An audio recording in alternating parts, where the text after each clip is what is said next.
Testing. 1, 2, 3 is now on. Here we go. Here we go. One more time. Everybody's feeling fine. Here we go now. Here we go. It's got the flow.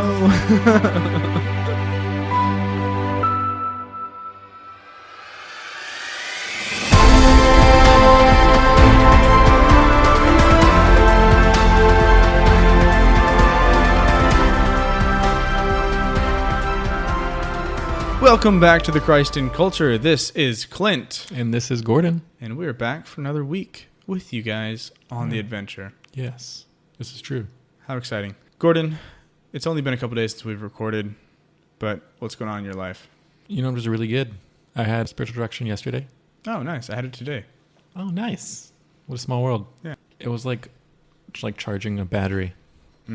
We've mentioned on the podcast, but we have the same spiritual director. Yeah. And so, as you know, I haven't been able to figure him out yet with how he spiritually directs, because it's not like in the definition of spiritual direction, like giving like direction to anything. It's just kind of like, you know, based on what you're telling me, this is just what I'm thinking, and he'll say that, but with no like overall tie-in to what I said. And I'm like, Is that helpful?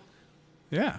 Or I don't know. I mean, not picking up what you're putting down. I always like bring my notebook to like take notes, and I never really write anything down. Oh, because I always we end up just like conversing.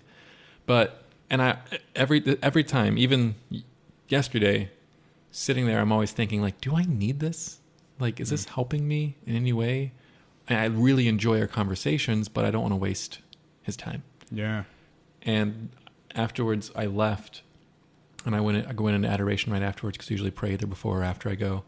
And as I was walking in adoration, I just realized like everything he said was easily something I could hear those same words coming from God. And so like for the first time, it just seemed like he emulated Christ as like he's a priest. I know, but it never like that clicked, and I was just like, yes, okay, I do need this, because I realized in that moment he is talking to me as a priest and as a father, but also like his words aren't like his words, and it's like I'm in confession kind of in that sense of like Jesus is kind of talking to me. And even if I'm not really getting like a direction, how could anybody not want that? Right. So it just really energized me, and I was like, this is awesome. Yeah. And now I'm more excited about spiritual direction than ever. I was actually just thinking about his style of spiritual direction this morning when I was with him, because it very much is like, I'm going to tell you, like Clint, I'm going to tell you what's on my heart. And then he just responds with, okay, this is the first thing that popped in my head. Does that help? And I would say like 8-9 times out of 10, it's something that if not directly applies, it's still like the lesson is fruitful. The truth of what he's saying is still fruitful. Yeah. Or at least just like a good reminder of something that I might already know, just need to be reminded of a lot. But no, there's been a lot of good stuff. Yeah, so it's always good to go in there. And I know we've said it on here before, but he's also the chaplain for the NFL football team. Yes, he is. The Texans here in Houston, which is super cool. So I always get like my daily dose of, I guess, monthly, of sports knowledge. Because I feel like I can just talk any sports with him. Even though I'm not really a sports guy. Yeah. I was wearing, same jersey I am right now, this Manchester United jersey today. And he's like, oh, let's talk about soccer. And I'm like, I didn't even know you knew anything about soccer. And he probably didn't, but, you know. He knows a lot about a lot. I know. Yeah. Yeah, just kind of a jack of all trades when it comes to, like, knowing things. Yeah. So, it's pretty cool. So, all this to say, guys, if you don't have a spiritual director, you should get one. And you get a good one. If you need one. If you need, I mean, I think everyone could use one. Yeah. Right? So, wow. All right. Mm-hmm. Hasn't really had much else happen since the last time we were on. Yeah, it's only been 2 days since we recorded. So you said before we started recording you haven't really taken anything brand new. Yeah, well, actually, I just thought of something that kind of happened just earlier this afternoon. So we have a mutual friend, Ryan, who's a listener. And yeah, he just gave some feedback on the show and something from the last episode. Well, I guess 2 episodes ago for this one on us Yeah. And he started listening to part of it at double speed. Like I always talk about. Well, I talked to him on the phone. So he started with double speed, but if you hit the button after double speed, it goes to half speed. Okay. And so he listened to it at half speed for a little bit, and it just sounded super goofy. So he's recommending that if you guys want, go listen to us on that episode. 27 minutes in. 27 minutes in at half speed. Is that 27 minutes in? So on my device, if you change the speed, the overall time of the show changes. So if it's an hour, if you do it at half speed, it's a 2-hour show. So is that 27 minutes in at half speed or 27 minutes in at regular speed? I don't think iTunes does that. So if he listens on iTunes, then it's just 27 minutes straight. I realized almost any podcast sounds hilarious at half speed. Yeah. It's just super goofy. But he said it was when you were asking me all those really in-depth questions on being. Then it was... I'm pretty sure it's true 27 minutes. Correct. So... Go check that out if you're interested in hearing what we sound like trying to rationalize being and philosophy at half speed. We're already really slow speakers, I think. It was hilarious, especially because at that moment you were trying to like conceptualize what I was saying, and so it was like long pauses. Yeah. And it was extra long, and it just sounded like we were just like smoking a doobie together. Literally what it sounded like. Like, what do we like, man, after the fall? After the fall? Yeah. Oh, that's funny. That is good. It was really funny. All right, I'm going to have to go back and check that out. I have started reading or listening to my second audiobook because I mentioned or alluded to 2 episodes ago. Mm-hmm. I read or listened to the first book of 2019 this year. So my second one, I started reading Screwtape letters. And I'm already like 8 chapters in because I'm listening to things now faster than the regular speed, about 1.5 times faster, not double speed. And yeah, it's good. I mean, I already knew all about it, but I'm enjoying that. Didn't mention it last podcast, but another thing I've been kind of been taking by a lot is there is on our Twitter, I started following a new account. Oh my gosh, the cartoons. Yeah, it's called Strange Planet. Is this series with aliens? Yeah. And it's an artist, his name is Nathan Pyle, but he has other cartoons besides the aliens, and I've just been downloading them all to my phone and just periodically sending like 2 a day to Lizzie because they're freaking hilarious. It's blowing up everywhere. So I'm going to be honest, I don't get half of them, and I feel really dumb, but some of them are just kind of like literally high humor. He's literally translating like what people do, but in aliens who are like just saying what they're doing. Right. So, like, for example, one is like, we are having guests come over. Let us hide all our misshapen things in flat surfaces, meaning like cabinets. Right. And then the other aliens come over and they're like, your house is so nice. And they're like, yes, because we've hidden everything, so it looks like we live here. And it's like really small things like that. Yeah. So I get the alien ones, but some of the other comics are a little bit harder to understand. Maybe I'm just missing the point, but... everyone else seems to think those are hilarious. They're really the alien ones are fantastic. Yeah, that's called Strange Planet. Nathan Pyle. Check it out. I've been really indulging there. As well as... what's his Twitter handle? Can we figure that out? Nathan W. Pyle? Oh, wait, his handle? Yeah. At Nathan... W. Pyle. W. Pyle. Yeah. All right, there you go. Pyle is spelled Pyle, but you can find that in the notes section. Yeah, we'll put that in there. I will add that to the notes section. And then the first book I read of the year is a topic we're going to be talking about today. It is a requested subject from one of our Twitter friends, actually, Bianca. Before we jump into that, I actually thought of something that I took in this week that Go ahead. I think we need to talk about. Okay. Yeah. Have you seen the trailer for Star Wars? Star Wars? Yeah, I saw that while I was pooping today. Okay. Nice. What do you think? I've only gotten one look through so far, but initial thoughts. Okay. The one thing that caused me to rewind the trailer and like got me excited was Lando being back. That was really cool. The Palpatine laugh was interesting at the end. Yeah. The only thing I'm really like not liking so far and obviously I haven't seen the movie yet, is like Rey just seems to be a natural. Yeah. And that's not cool. Well, that's actually something we talked about on the original Star Wars episodes with Anthony Digman. Just how, up until this point, Jedi have had, like, decades of training. Right. And she's just kind of coming in and being just as powerful, if not more powerful, with, well, I guess she got a little training in episode 8. But other than that, she had nothing. Right? And so, yeah, I agree with that. I don't know. I mean, but I'm wondering if they'll explain that off, because the way the trailers like laid it out, it's like every like decade of people has a legend. Yeah. And maybe she's this unspoken legend. There's more to her. If Palpatine's back, is she like spiritual bloodline of like Anakin? And which is also someone who kind of naturally had power, but like didn't have to control it. One. Right. I don't know. It's funny because I've been listening to a lot of Catching Foxes on time, and they just keep being like, I don't care about Star Wars anymore. Yeah. And so, but I've read some articles lately of like the director from Last Jedi and then the director of this one, like they might totally change some things, and he's really excited and okay with that. So I think it'll be really interesting, and I'm definitely going to see it. Yeah, and I think that's the thing. Star Wars fans, we're going to go see it either way. Yeah.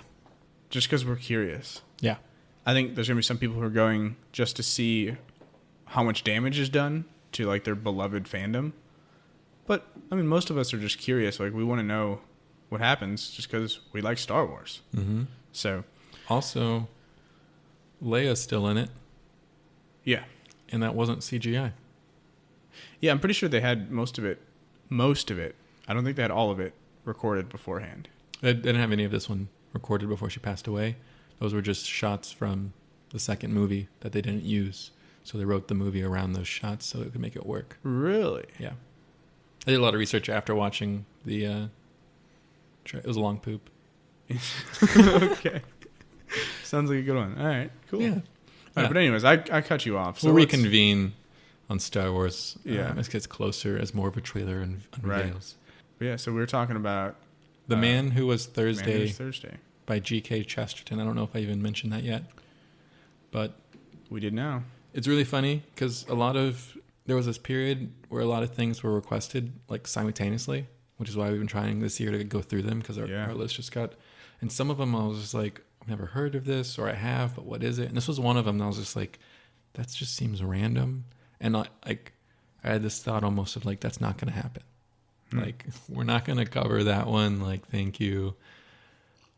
But who's going to read that? Or not that I didn't think there was a theme in it. I'm sure there's a theme in everything, but yeah, I just didn't think we would cover it. But here I am, me being the one that had read it, and loved it. It's one of his biggest books, most popular books, and he's written a lot. Yes, I don't know if you know how much he's written, but he's got like hundreds and hundreds of poems and stories, and I think thousands of articles that he's written. Yeah, he's one of the most written people of the 20th century. Totally, it's insane. Yeah, I do know of him, and I know like of his poems.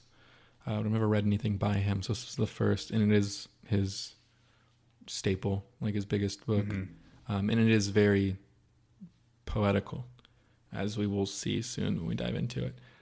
So likewise, let's just dive in. Let's do it. So I'm not going to try to spoil this book, even though it's an old book, because I think it is really good and it's fun and it's a pretty quick read.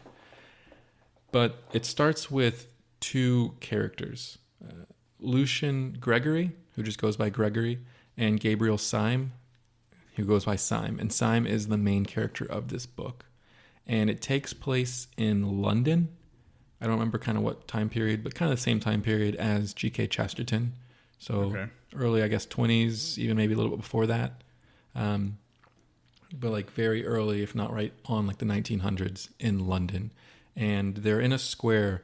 Lucian Gregory is a poet, a very like established poet, whereas Gabriel Syme is a brand new poet. And they meet in like the garden in the center of London to talk about poetry.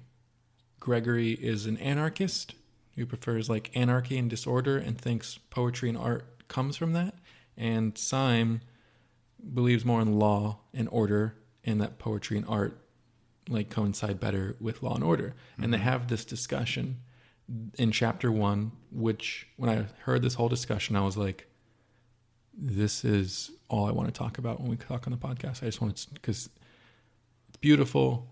I love poetry. I love art. And so like these two ideals and differences, which I think when people talk about art and like different styles of art from like the churches and those paintings to like now modern art, some people like hate modern art. Mm-hmm.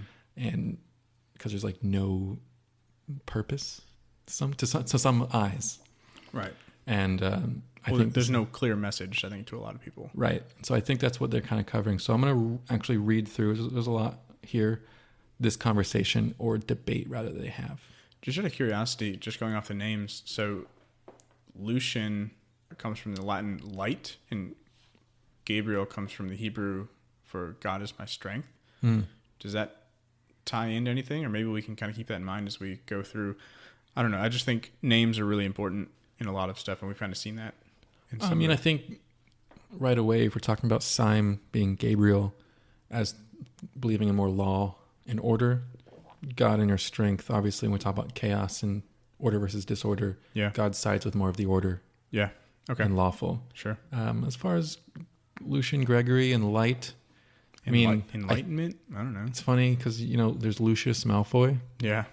And like Lucius is also like very similar to Lucifer. Like, yeah. And he's not really like an evil character. Sure. But anarchy and chaos, maybe there's something there. Okay. Yeah. Interesting. And so you're looking at this too with me. The red is Gregory. I put it red for anarchy. Oh, whereas the black is Syme. So it starts with Gregory, who just starts boasting. He says, it may well be on such a night of clouds and cruel colors that there is brought forth upon the earth such a portent as a respectable poet. You say you are a poet of law. I say you are a contradiction in terms, because he doesn't believe there could be that. Mm-hmm. I only wonder there were not comets and earthquakes on the night you appeared in this garden. And this is when he starts explaining his side of things. He goes, an artist is identical with an anarchist. You might transpose the words anywhere. An anarchist is an artist. The man who throws a bomb is an artist because he prefers a great moment to everything. He sees how much more valuable is one burst of blazing light, one peal of perfect thunder, than the mere common bodies of a few shapeless policemen. An artist disregards all government, abolishes all conventions. The poet delights in disorder only. If it were not so, the most poetical thing in the world would be the Underground Railway. But why do all the clerks and navvies in the railway trains look so sad and tired, so very sad and tired? I will tell you, it is because they know that the train is going right. It is because that they know that whatever place they have taken a ticket for, that place they will reach. It is because after they have possessed Sloane Square, they know that the next station might be Victoria, and nothing but Victoria. Oh, their wild rapture, oh, their eyes like the stars and their souls again in Eden, if the next station were unaccountably Baker Street. So he's kind of saying like, order is boring. Mm-hmm. People desire otherwise, and that you can kind of agree that some artists abolish conventions. I know me in school, I love breaking rules. Right. That doesn't surprise me. I didn't always get a good grade when I did that, but sometimes I did, and sometimes it takes that creativity.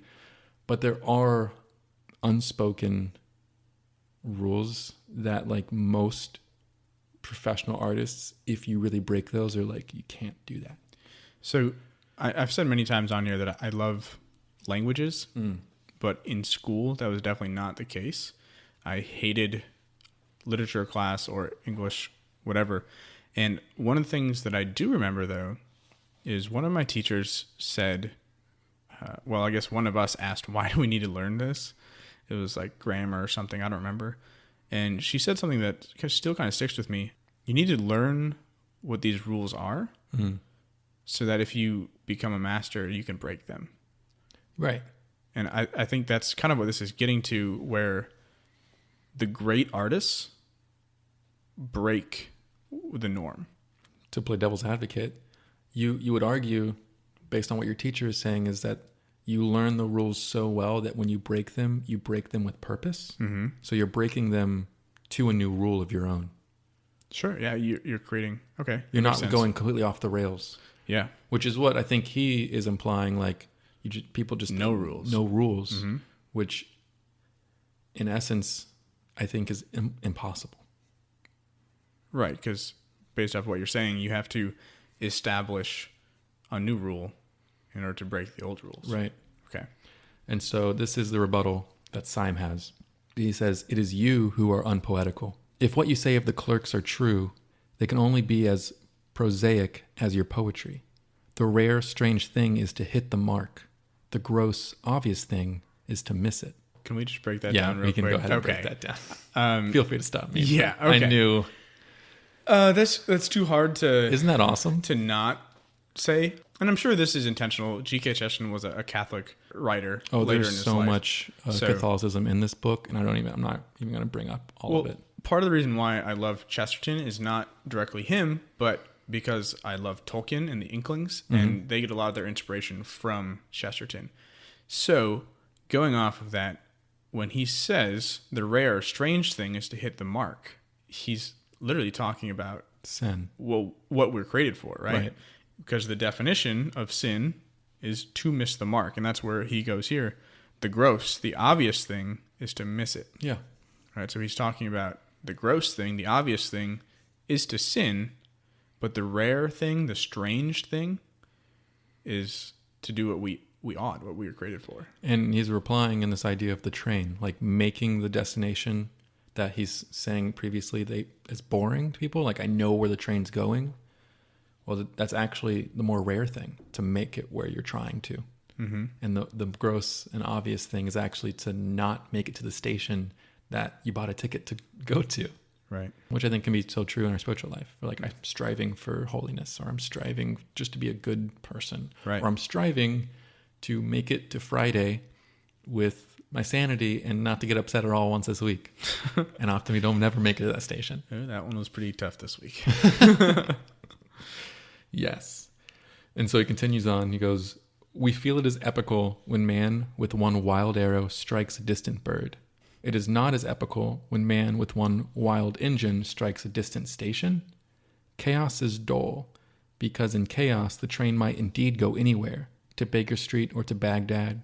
But man is a magician, and his whole magic is in this, that he does say Victoria, and lo, it is Victoria. No, take your books of mere poetry and prose. Let me read a timetable with tears of pride, that every time a train comes in, I feel it has broken past batteries of procedures, and the man has won a battle against chaos."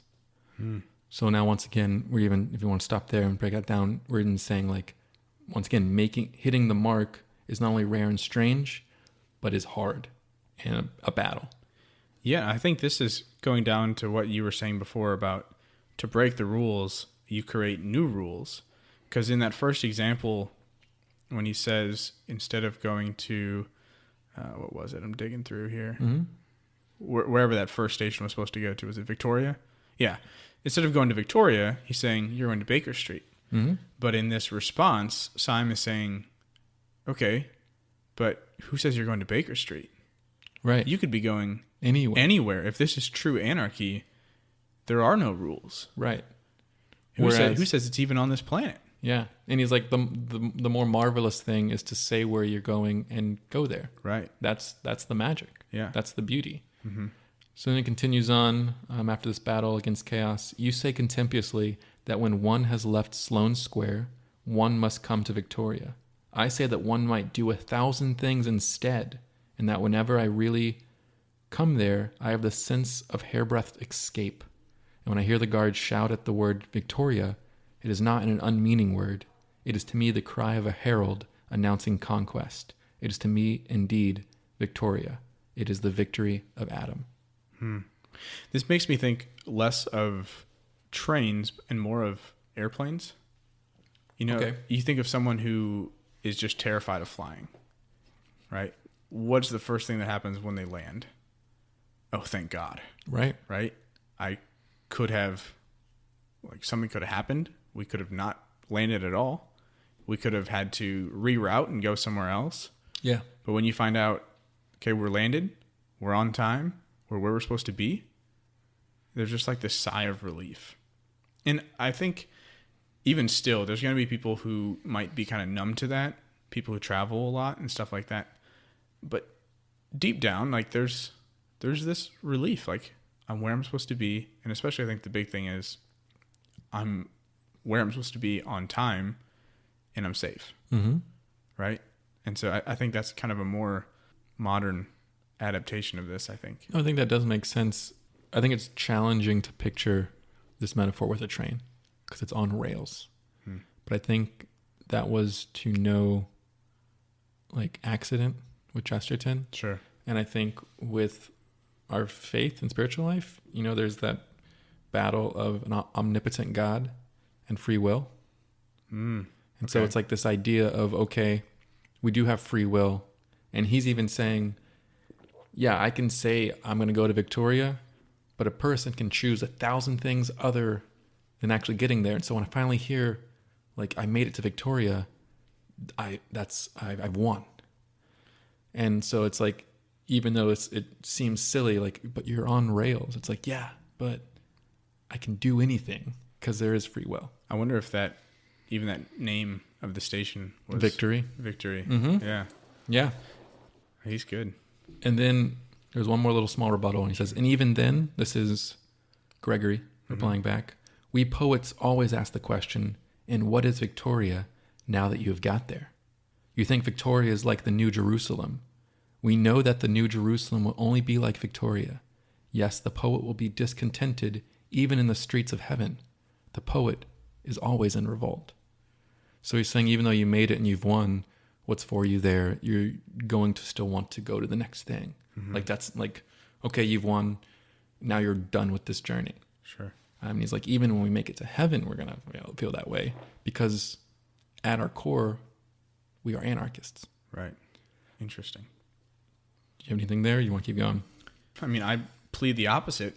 Right. Yeah. I think this is almost looking at the comparison of like the human identity as the dung heap versus the pile of snow. Have you heard that comparison? I have not. So there's, all the theologians listening to this are going to make fun of me for not remembering who actually said this. I want to say it was Luther, but the belief is essentially that humans are a pile of dung, and through the grace and mercy of Christ, we are covered in snow. We are made white. So we, at our nature, are bad. We, at our nature, are just foul, sinful creatures, right? And the Catholic perspective of this is that we are not dung, right? If we even look at Genesis, it says that man was created and we were created in the image and likeness of God, and we were created very good. So from the very beginning, we see that we are good. And so we would say that we are a pile of snow covered in a layer of dung, which is original sin. God, right? Yes. And so I think this is kind of what they're arguing here, where the anarchist is saying, at our very core of who we are this dung pile, and we're never going to fit in with the snow. Yeah. And I actually totally agree. I think they're fighting over what the core is, where they both are right in essence of like, at our core, Syme is right.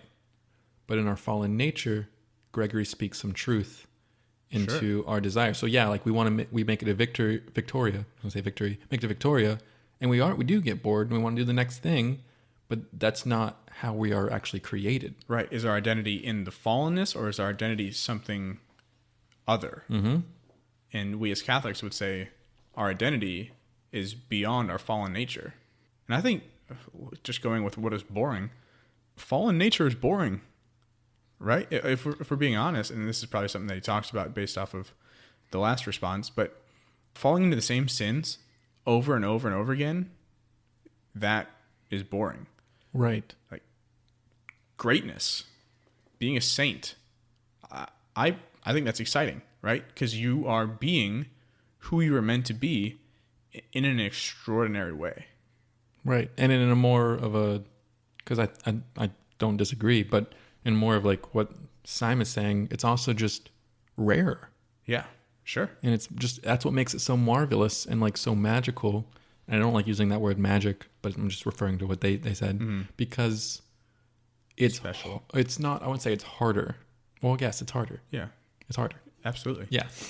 And I mean, just going off that even more with the whole thing of like uniqueness, each saint is different. And so if you're talking about something that is to be expected being boring, well, if the norm is to not make it, to not be a saint, to not reach Victoria, then that is what's expected. That's boring. Yeah. But to become a saint is something that's completely unique. Right. It's like saying that you're going to go somewhere and make it, but that place is like only for you, if that makes sense. Or am I just kind of ranting? No. Okay. It makes perfect sense. Cool. And then the last thing that Simon says is, there again, this is after he's saying we are always in revolt, even when we make it to Victoria. Like, what is in us? What is in Victoria for us? What is there poetical about being in revolt? You might as well say that it's poetical to be seasick, or we can even say to be fallen. You know, that's poetical. But being sick is a revolt. Both being sick and being rebellious may be the wholesome thing on certain desperate occasions. But I'm hanged if I can see why they are poetical. Revolt, in the abstract, is revolting. It's mere vomiting. It is the things going right that is poetical. Our digestions, for instance, going sacredly and silently right, that is the foundation of all poetry. Yes, the most poetical thing, more poetical than flowers, more poetical than the stars, the most poetical thing in the world is not being sick. Or, like I said in the beginning, not being fallen, like being our true selves. Being that snow at the core is the most poetical thing in the world. Yeah, I think because anarchy, in order to exist, implies that there's some kind of order to rebel against. Exactly. Yeah.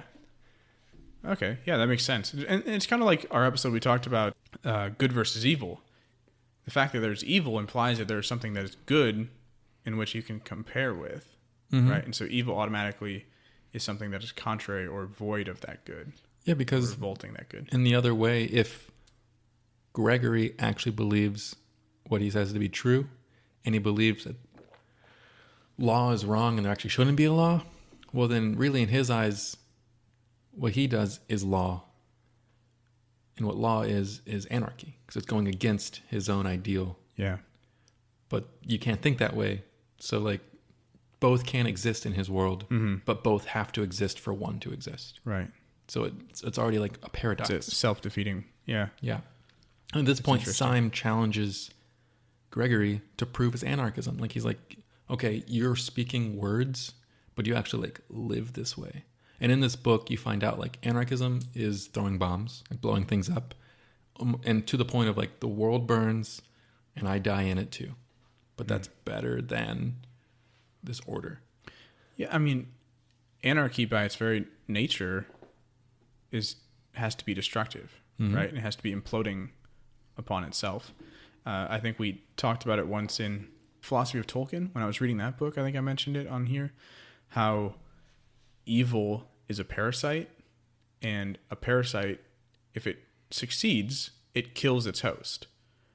But if its host dies, it dies because it no longer has anything to feed on. Yeah. And that's kind of what anarchy is. It's trying to destroy everything, but in destroying everything, it destroys itself. Yeah, and they know that. He knows that. Yeah. And they're okay with that. Okay, that's interesting. And so he challenges his anarchism, and he's like, follow me. So they go to get dinner. And it's really funny because as anarchist and as this book, everyone's very proper still. So they go get dinner, sitting at a table, and as they're British eating, so. Exactly, eating and drinking, the table they're sitting on starts to just lower. and it goes deep into the ground. Hmm. And then they walk up, and he's like, do you believe me now? Do you believe I'm an anarchist? And you quickly find out he's brought them to this meeting, and this is where they meet as anarchists. And he's like, well, what's going on tonight? Like, what's happening? He's like, well, as long as you promise to keep a secret. He's like, okay, I promise to keep a secret. And when they say that, they mean it. So he's like, I won't tell anyone what you tell me at all. And so he explains that this is an anarchist meeting, and tonight they're voting on who is to be Thursday. There are 7 councilmen who run the anarchist group, and they're each named as the day of the week, the leader being Sunday. And so they're voting on who is Thursday, and Gregory is supposed to be elected to be Thursday. He already kind of knows he's got it in the books. And then Simon's like, okay, well, can I tell you a secret as long as you promise not to tell anyone? And he's like, okay, I give him the word. He's like, well, I'm a cop. And he finds out he's a cop, and he starts freaking out. But like I said, once they say they promise, they mean it. And so he's going to keep his cool. And then as they're electing Thursday, they put up Gregory for running, and people are voting.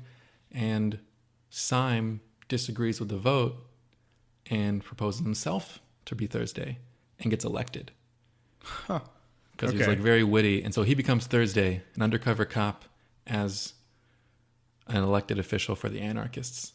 And one of the things I found is like there's already paradox because they have this order, like governmental order in this anarchist group. Yeah, as soon as you said they're going down into a meeting, I was like, meeting with rules and order, and now elections. And Sime, as a cop, rebels against rebellion and was like secretly being someone else, and now is even taking on this as a role. So he's like kind of like, not I wouldn't say being chaotic, but he's like not quite being super lawful and orderly. He's kind of like whimsically just choosing decisions. Okay. And so there's this paradox on both ends. Yeah. Of chaos within law and order within anarchy. And so that's what happens. And he finds out Sunday, he has a brunch every Sunday, and that's where they meet all the council members. So he goes to the first brunch, and that's where he meets everyone. We have the Marquis, who is Wednesday. We have Bull, who is Saturday. We have Gogol, who is Tuesday. Professor de Worms, Friday. And the secretary, who is Monday. And then we have Sunday, who's this really big figure. His head's like bigger than it should be. He seems really disproportionate. Okay. And he's kind of a scary guy. And they talk. He wants to blow up and kill the Russian leader right now. And the Marquis gets assigned with that job. So that's what's going on. And Sime, after this, decides like that's not a good idea, and he wants to stop it. And on the way to stop it, the order I just went, the Marquis, Bull, Gogo, Professor, so Wednesday, Saturday, Tuesday, Friday, Monday, that's the people he runs into along the way. And each time he runs into them, he realizes they too undercover cops. And so it comes out that all of them are and every time they find out, he's like, when he finds out Wednesdays, he's like, oh, so there was 2 against 7. Like maybe we could have had our ground. And it was like, oh, there was 3 against 4. We had the upper hand. It was all of us against 1. But even though they know they had the advantage, they're all afraid of one person. So even amongst these anarchists, we're seeing even more order than we thought, because the one cop amongst the rebellion, we already see the order. But there's 6. If there's 6 cops, okay.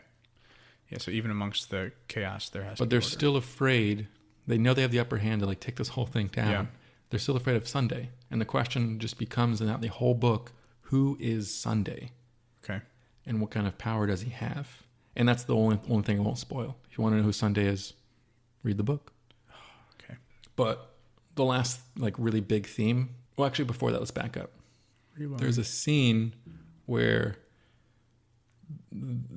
these people are chasing them and like trying to kill all of the days of the week, and they think it's because they're wearing masks. They think it's anarchists that are like true anarchists that are working for Sunday. Now that they know that Sunday knows who they are, because they kind of quickly find out Sunday knows that they've all been undercover cops. Okay. And so they are running at the same time trying to kill these anarchists. And then like the sheets get pulled when they finally are at hand, and the people that they think are anarchists are the London police force, who think that these other people are anarchists. And so you quickly find out like it's the police against the police the entire time. And so this whole theme in this whole book is just like what they think to be true is not true. Mm-hmm. And they're fighting each other. They're fighting themselves almost. Right. Do you have anything with that idea? I mean, even looking back at sin, like I guess that's what sin is, right? We have this idea of what is, and because of that, we fight what actually is true. Yeah. Or even what isn't.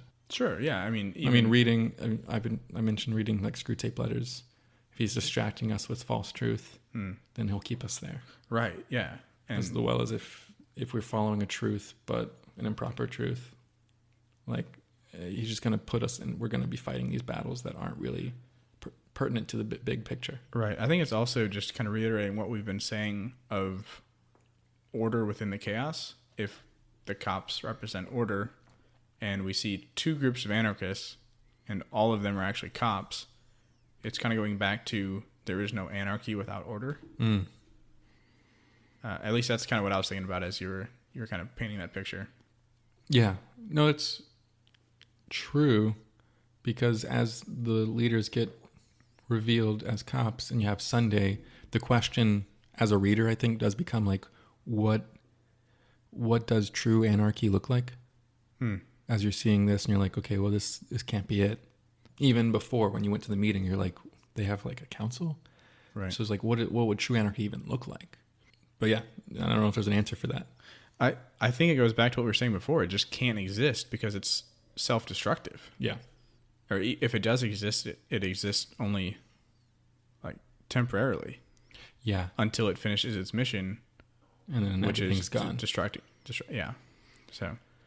So at the very end of the book, they're chasing down Sunday, and they get to this place, and they realize like Sunday has been expecting them, and he wants to have one like final council meeting, and they all have these like, it's kind of like a courtroom kind of meeting. So they have like, this is how I imagine it, like these old school like court, a judge like drapery.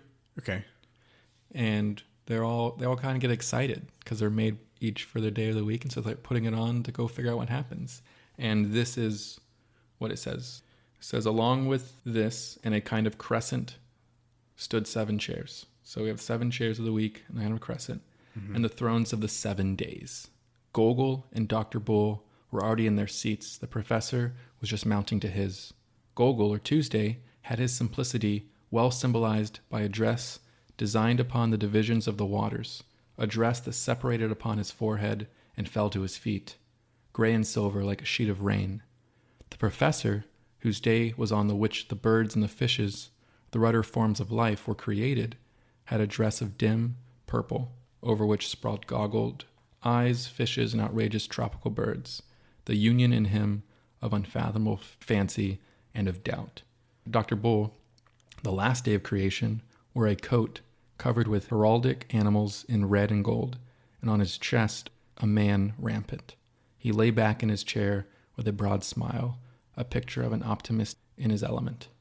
And Thursday is the day, because you realize like they're doing the days of creation, and Thursday is the day of the sun and the moon. Right. And so his had like the sun and the moon kind of on it. And they refer to this throughout the book of the days of the week as days of creation, but in this element, they're all wearing these things. And finally, when Sunday walks in, he's dressed in just pure white. And he's dressed as like the day of rest, Sabbath. Okay, that's interesting. It is interesting because he's caused so much unrest for them. Mm-hmm. This entire time they're just being chased, or they're chasing and they're not resting at all. And they're afraid because of this man who is Sunday. It's also, I mean, if we're talking about creation, the Sabbath wasn't on Sunday. Saturday. It's on Saturday. But, I mean, this is from a Christian perspective, so you can cut that out or leave it in. Whatever. Is the Sabbath? I know the Sabbath was celebrated on Saturday. Mm-hmm. But was it Sunday was the first day of creation then? Mm-hmm. Okay. According to the Hebrews, but yeah. Well, he's an anarchist. Anarchist. But yeah, I mean, that's like really the last kind of thing, because I thought I really liked that. And like I said, it was interesting that he was this figure of the holy day, or the figure of rest, when he caused so much disorder among them and unrest. And I mean, if you have nothing else, that just plays into my challenge. Well, not even just that. I think that the fact that they are tying it back to creation, well, what is creation? Making order out of disorder. Yeah. If we even look at the creation story, it's literally the story of how God took chaos and nothingness and brought order to that, to create life and essence and existence and all these things. So I just think it kind of ties back to even in the anarchy, there's order. Yeah. And so was my challenge for this week, especially with this coming out the next day, is being Easter Sunday. So like the Sabbath of Sabbaths. Happy Easter. How did we not say that? Oh my gosh. Because I was saving it for now. Oh, great. Perfect. So was I. Happy Easter. Happy Easter, guys. Well, I guess it's Holy Saturday, but if you listen to it after Sunday, which you probably will, and I understand that. If you listen to this after Easter, during this Easter octave, whenever you listen to this, either just really prepare and focus on the next coming Sunday as your Sabbath, or if you know ahead of time, like you're going to be busy that Sunday, you have things to do, pick one day of this week. Pick one day of this week to be your Sabbath, and just truly rest. Sabbath well. Just really, really like take that time to enter into either prayer, like all day, or just a few minutes to relax and just like, treat yourself, as well as treat yourself. Sit down. I challenge you in this Sabbath and look at God's creation, whether it's nature, whether it's a reflection in your life and how he created you, whether if you have a family, it's your kids, but look at God's creation and just like relax in that beauty. So kind of two things: rest, find a day of Sabbath and rest, analyze God's creation and beauty, and be thankful for that. Cool. Yeah. That sounds good. You have any shout outs? I have a couple new listeners shout outs. Do it. So I'm going to butcher these names, but I'm going to go for it. So one is Yuva Johnny. So shout out to Yuva. And I don't know if that's a username or if that's actually your real name, but shout out. Cool name. And then the other one is, I believe, from Pakistan. So shout out to Khadija Siddiqui.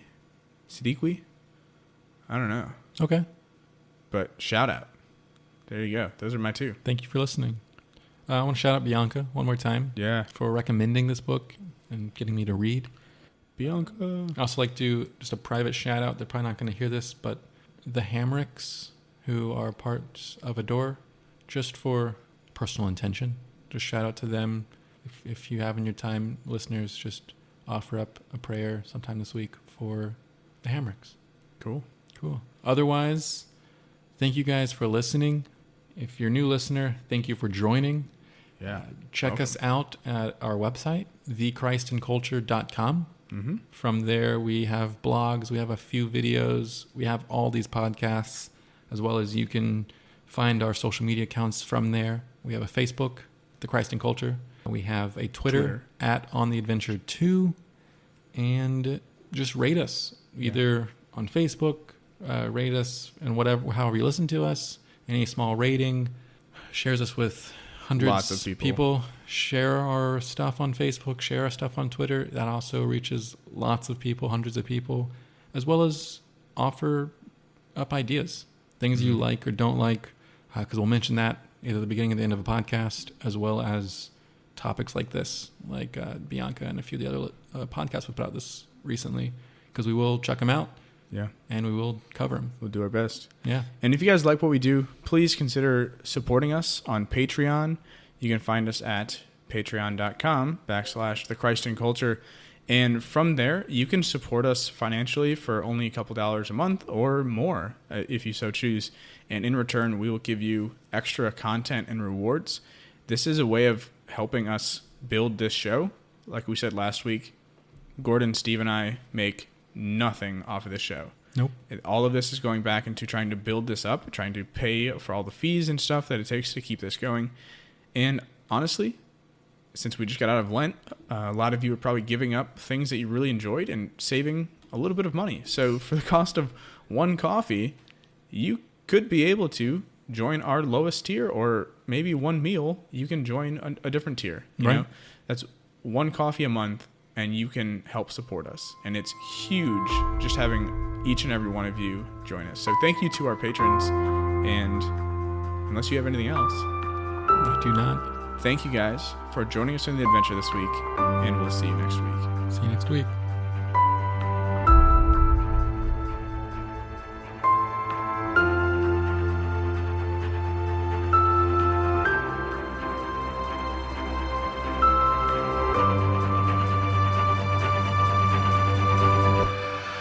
I just assume you're always recording.